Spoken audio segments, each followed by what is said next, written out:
اور میں اپنے آپ کو پاک صاف نہیں کہتا، کیونکہ نفس امارہ انسان کو برائی ہی سکھاتا رہتا ہے، مگر یہ کہ میرا پروردگار رحم فرمائے۔ بے شک میرا پروردگار بخشنے والا ہے، مہربان ہے۔ اور بادشاہ نے حکم دیا کہ اسے میرے پاس لاؤ، میں اسے اپنا مصاحب خاص بناؤں گا۔ پھر جب ان سے گفتگو کی تو کہا کہ آج سے تم ہمارے ہاں صاحب منزلت ہو اور صاحب اعتبار ہو۔ یوسف نے کہا مجھے زرعی پیداوار پر مقرر کر دیجئے، کیونکہ میں حفاظت بھی کر سکتا ہوں اور اس کام سے واقف بھی ہوں۔ اس طرح ہم نے یوسف کو ملک مصر میں جگہ دی اور وہ اس ملک میں جہاں چاہتے تھے رہتے تھے۔ ہم اپنی رحمت جس پر چاہتے ہیں کرتے ہیں اور نیکوکاروں کے اجر کو ضائع نہیں کرتے، اور جو لوگ ایمان لائے اور ڈرتے رہے ان کے لیے آخرت کا اجر بہت بہتر ہے۔ اور یوسف کے بھائی کنعان سے مصر میں غلہ خریدنے کے لیے آئے تو یوسف کے پاس گئے، تو یوسف نے ان کو پہچان لیا اور وہ ان کو نہ پہچان سکے۔ اور جب یوسف نے ان کے لیے ان کا سامان تیار کر دیا تو کہا کہ پھر آنا تو جو باپ کی طرف سے تمہارا ایک اور بھائی ہے اسے بھی میرے پاس لیتے آنا۔ کیا تم نہیں دیکھتے کہ میں ناب بھی پوری پوری دیتا ہوں اور مہمانداری بھی خوب کرتا ہوں؟ اب اگر تم اسے میرے پاس نہ لاؤ گے تو نہ تمہیں میرے ہاں سے غلہ ملے گا اور نہ تم میرے پاس ہی آ سکو گے۔ انہوں نے کہا کہ ہم اس کے بارے میں اس کے والد کو پھسلائیں گے اور ہم یہ کام کر کے رہیں گے۔ اور یوسف نے اپنے خدام سے کہا کہ ان کا سرمایہ یعنی غلے کی قیمت ان کے سامان میں رکھ دو۔ عجب نہیں کہ جب یہ اپنے اہل و عیال میں جائیں تو اسے پہچان لیں، اور عجب نہیں کہ یہ پھر یہاں آئیں۔ بس جب وہ اپنے والد کے پاس واپس گئے تو کہنے لگے کہ ابا ہمارے لیے غلے کی بندش کر دی گئی ہے، تو ہمارے ساتھ ہمارے بھائی کو بھیج دیجئے تاکہ ہم پھر غلہ لائیں اور ہم اس کے نگہبان ہیں۔ یعقوب نے کہا کہ میں اس کے بارے میں تمہارا اعتبار نہیں کرتا، مگر ویسا ہی جیسا پہلے اس کے بھائی کے بارے میں کیا تھا، سو اللہ ہی بہتر نگہبان ہے اور وہ سب سے زیادہ رحم کرنے والا ہے۔ اور جب انہوں نے اپنا اسباب کھولا تو دیکھا کہ ان کا سرمایہ واپس کر دیا گیا ہے۔ کہنے لگے ابا ہمیں اور کیا چاہیے؟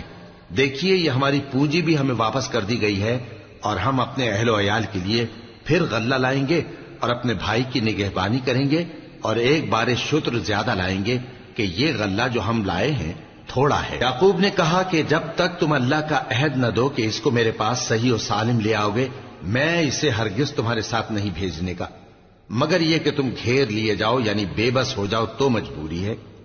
پس جب انہوں نے والد کو اپنا قول دیا تو یعقوب نے کہا کہ جو قول و قرار ہم کر رہے ہیں اس کا اللہ ضامن ہے، اور فرمایا کہ اے میرے بیٹو ایک ہی دروازے سے داخل نہ ہونا بلکہ جدا جدا دروازوں سے داخل ہونا، اور میں اللہ کی تقدیر کو تو تم سے روک نہیں سکتا، بے شک حکم اللہ ہی کا ہے، میں اسی پر بھروسہ رکھتا ہوں اور اہل توکل کو اسی پر بھروسہ رکھنا چاہیے۔ اور جب وہ ان مقامات سے داخل ہوئے جہاں جہاں سے داخل ہونے کے لیے ان کے والد نے ان سے کہا تھا تو وہ تدبیر اللہ کے حکم کو ذرا بھی ٹال نہیں سکتی تھی۔ ہاں وہ یعقوب کے دل کی خواہش تھی جو انہوں نے پوری کی تھی، اور بے شک وہ صاحب علم تھے کیونکہ ہم نے ان کو علم سکھایا تھا، لیکن اکثر لوگ نہیں جانتے۔ اور جب وہ لوگ یوسف کے پاس پہنچے تو یوسف نے اپنے حقیقی بھائی کو اپنے پاس جگہ دی اور کہا کہ میں تمہارا بھائی ہوں، تو جو سلوک یہ ہمارے ساتھ کرتے رہے ہیں اس پر افسوس نہ کرنا۔ پھر جب ان کا اسباب تیار کر دیا تو اپنے بھائی کے تھیلے میں آپ خورا رکھ دیا۔ پھر جب وہ آبادی سے باہر نکل گئے تو ایک پکارنے والے نے آواز دی کہ قافلے والو تم تو چور ہو۔ وہ ان کی طرف متوجہ ہو کر کہنے لگے کہ تمہاری کیا چیز کھوئی گئی ہے؟ وہ بولے کہ بادشاہ کا کٹورا کھویا گیا ہے، اور جو شخص اس کو لے کے آئے اس کے لیے ایک بار شتر انعام، اور میں اس کا ضامن ہوں۔ وہ کہنے لگے کہ اللہ کی قسم تم کو معلوم ہے کہ ہم اس ملک میں اس لیے نہیں آئے کہ خرابی کریں اور نہ ہم چوری کیا کرتے ہیں۔ وہ بولے کہ اگر تم جھوٹے نکلے یعنی چوری ثابت ہوئی تو اس کی سزا کیا؟ انہوں نے کہا کہ اس کی سزا یہ کہ جس کے تھیلے میں وہ دستیاب ہو وہی اس کا بدل قرار دیا جائے، ہم ظالموں کو یہی سزا دیا کرتی ہیں۔ پھر یوسف نے اپنے بھائی کے تھیلے سے پہلے ان کے تھیلوں کو دیکھنا شروع کیا، پھر اپنے بھائی کے تھیلے میں سے اس کو نکال لیا۔ اس طرح ہم نے یوسف کے لیے تدبیر کی، ورنہ بادشاہ کے قانون کے مطابق وہ اپنے بھائی کو لے نہیں سکتے تھے مگر یہ کہ اللہ چاہے ہم جس کے چاہتے ہیں درجے بلند کرتے ہیں، اور ہر علم والے سے بڑھ کر ایک بڑا علم والا ہے۔ برادران یوسف نے کہا کہ اگر اس نے چوری کی ہو تو کچھ عجب نہیں کہ اس کے ایک بھائی نے بھی پہلے چوری کی تھی، مگر یوسف نے اس بات کو اپنے دل میں مخفی رکھا اور ان پر ظاہر نہ ہونے دیا، یعنی زیر لب کہا کہ تم بڑے برے ہو، اور جو تم بیان کرتے ہو اللہ اسے خوب جانتا ہے۔ وہ کہنے لگے کہ اے عزیز، اس کے والد بہت بوڑھے ہیں اور اس سے بہت محبت رکھتے ہیں، تو اس کو چھوڑ دیجئے اور اس کی جگہ ہم میں سے کسی کو رکھ لیجئے، ہم دیکھتے ہیں کہ آپ احسان کرنے والے ہیں۔ یوسف نے کہا کہ اللہ پناہ میں رکھے کہ جس شخص کے پاس ہم نے اپنی چیز پائی ہے اس کے سوا کسی اور کو پکڑ لیں، ایسا کریں تو ہم بڑے بے انصاف ہیں۔ آخر جب وہ اس سے نا امید ہو گئے تو الگ ہو کر صلاح کرنے لگے۔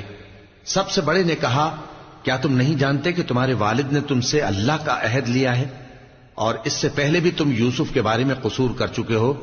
تو جب تک والد صاحب مجھے اجازت نہ دیں میں تو اس جگہ سے ہلنے کا نہیں، یا اللہ میرے لیے کوئی فیصلہ کرے، اور وہ سب سے بہتر فیصلہ کرنے والا ہے۔ تم سب والد صاحب کے پاس واپس جاؤ اور کہو کہ ابا، آپ کے صاحبزادے نے وہاں جا کر چوری کی، اور ہم نے تو اپنی دانست کے مطابق آپ سے اس کے لے آنے کا عہد کیا تھا، مگر ہم غیب کی باتوں کے جاننے اور یاد رکھنے والے تو نہیں تھے، اور جس بستی میں ہم ٹھہرے تھے وہاں سے، یعنی اہل مصر سے، اور جس قافلے میں آئے ہیں اس سے دریافت کر لیجئے، اور ہم اس بیان میں بالکل سچے ہیں۔ جب انہوں نے یہ بات یعقوب سے آ کر کہی تو انہوں نے کہا کہ حقیقت یوں نہیں ہے، بلکہ یہ بات تم نے اپنے دل سے بنا لی ہے، تو صبر ہی بہتر ہے۔ عجب نہیں کہ اللہ ان سب کو میرے پاس لے آئے، بے شک وہ علم والا ہے، حکمت والا ہے۔ اور ان کے پاس سے چلے گئے اور کہنے لگے کہ ہائے افسوس یوسف پر، ہائے افسوس، اور رنج و الم میں ان کی آنکھیں سفید ہو گئیں اور ان کا دل غم سے بھر رہا تھا۔ بیٹے کہنے لگے کہ واللہ آپ تو یوسف کو اسی طرح یاد ہی کرتے رہیں گے یہاں تک کہ آپ گھل جائیں گے یا جان ہی دے دیں گے۔ انہوں نے کہا کہ میں تو اپنے غم و اندوہ کا اظہار اللہ سے کرتا ہوں، اور اللہ کی طرف سے وہ باتیں جانتا ہوں جو تم نہیں جانتے۔ اے بیٹو، یوں کرو کہ ایک دفعہ پھر جاؤ اور یوسف اور اس کے بھائی کو تلاش کرو، اور اللہ کی رحمت سے نا امید نہ ہونا کہ اللہ کی رحمت سے تو کافر لوگ ہی نا امید ہوا کرتے ہیں۔ پھر جب وہ یوسف کے پاس گئے تو کہنے لگے کہ اے عزیز، ہمیں اور ہمارے اہل و عیال کو بڑی تکلیف ہو رہی ہے، اور ہم یہ تھوڑا سا سرمایہ لائے ہیں، آپ ہمیں اس کے عوض پورا غلہ دے دیجئے اور ہم پر خیرات کیجئے کہ اللہ خیرات کرنے والوں کو ثواب دیتا ہے۔ یوسف نے کہا، تمہیں معلوم ہے کہ جب تم نادانی میں پھنسے ہوئے تھے تو تم نے یوسف اور اس کے بھائی کے ساتھ کیا کیا تھا؟ وہ بولے، کیا واقعی تم ہی یوسف ہو؟ انہوں نے کہا، ہاں میں یوسف ہوں، اور بن یامین کی طرف اشارہ کر کے کہنے لگے، یہ میرا بھائی ہے، اللہ نے ہم پر بڑا احسان کیا ہے۔ جو شخص اللہ سے ڈرتا اور صبر کرتا ہے تو اللہ نیکوکاروں کا اجر ضائع نہیں کرتا۔ وہ بولے، اللہ کی قسم، اللہ نے تم کو ہم پر فضیلت بخشی ہے اور بے شک ہم خطا کار تھے۔ یوسف نے کہا کہ آج کے دن تم پر کوئی ملامت نہیں، اللہ تم کو معاف کرے، اور وہ سب سے بڑھ کر رحم کرنے والا ہے۔ یہ میرا کرتا لے جاؤ، پھر اسے والد صاحب کے منہ پر ڈال دینا تو وہ بینا ہو جائیں گے، اور اپنے تمام اہل و عیال کو میرے پاس لے آؤ۔ اور جب قافلہ مصر سے روانہ ہوا تو ان کے والد کہنے لگے کہ اگر مجھ کو یہ نہ کہو کہ بوڑھا بہک گیا ہے تو مجھے تو یوسف کی بو آ رہی ہے۔ وہ بولے کہ واللہ آپ اسی قدیم غلطی میں مبتلا ہیں۔ مگر جب خوشخبری دینے والا آ پہنچا تو اس نے کرتا ان کے منہ پر ڈال دیا، سو وہ بینا ہو گئے، اور بیٹوں سے کہنے لگے، کیا میں نے تم سے نہیں کہا تھا کہ میں اللہ کی طرف سے وہ باتیں جانتا ہوں جو تم نہیں جانتے؟ بیٹوں نے کہا کہ ابا، ہمارے لیے ہمارے گناہ کی مغفرت مانگیے، بے شک ہم خطا کار تھے۔ فرمایا، میں اپنے پروردگار سے تمہارے لیے بخشش مانگوں گا، بے شک وہ بخشنے والا ہے، مہربان ہے۔ پھر جب یہ سب لوگ یوسف کے پاس پہنچے تو انہوں نے اپنے والدین کو اپنے پاس جگہ دی اور کہا، مصر میں داخل ہو جائیے، اللہ نے چاہا تو امن و امان سے رہیے گا۔ اور اپنے والدین کو تخت پر بٹھایا اور سب ان کے آگے سجدے میں گر پڑے۔ اور اس وقت یوسف نے کہا، ابا جان، یہ میرے اس خواب کی تعبیر ہے جو میں نے پہلے بچپن میں دیکھا تھا، میرے پروردگار نے اسے سچ کر دیا اور اس نے مجھ پر بہت سے احسان کیے ہیں کہ مجھ کو قید خانے سے نکالا، اور اس کے بعد کہ شیطان نے مجھ میں اور میرے بھائیوں میں فساد ڈال دیا تھا آپ کو گاؤں سے یہاں لایا۔ بے شک میرا پروردگار جو چاہتا ہے تدبیر سے کرتا ہے، وہ علم والا ہے، حکمت والا ہے۔ جب یہ سب باتیں ہو لیں تو یوسف نے اللہ سے دعا کی کہ اے میرے پروردگار، تو نے مجھ کو حکومت سے نوازا اور خوابوں کی تعبیر کا علم بخشا۔ اے آسمانوں اور زمین کے پیدا کرنے والے، تو ہی دنیا اور آخرت میں میرا کارساز ہے۔ تو مجھے دنیا سے اپنی اطاعت کی حالت میں اٹھائیو اور آخرت میں اپنے نیک بندوں میں داخل کیجو۔ اے پیغمبر، یہ اخبار غیب میں سے ہیں جو ہم تمہاری طرف بھیجتے ہیں۔ اور جب برادران یوسف نے اپنی بات پر اتفاق کیا تھا اور وہ فریب کر رہے تھے تو تم ان کے پاس تو نہ تھے، اور بہت سے آدمی گو تم کتنی خواہش کرو ایمان لانے والے نہیں ہیں، اور تم ان سے اس خیر خواہی کا کچھ صلہ بھی تو نہیں مانگتے۔ یہ قرآن اور کچھ نہیں تمام جہانوں کے لیے نصیحت ہے، اور آسمان و زمین میں بہت سی نشانیاں ہیں جن پر سے یہ گزرتے ہیں اور ان کو نظر انداز کر دیتے ہیں، اور یہ اکثر اللہ پر ایمان نہیں رکھتے مگر اس کے ساتھ شرک بھی کرتے ہیں۔ تو کیا یہ اس بات سے بے خوف ہیں کہ ان پر اللہ کا عذاب نازل ہو کر ان کو ڈھانپ لے، یا ان پر ناگہاں قیامت آ جائے اور انہیں خبر بھی نہ ہو؟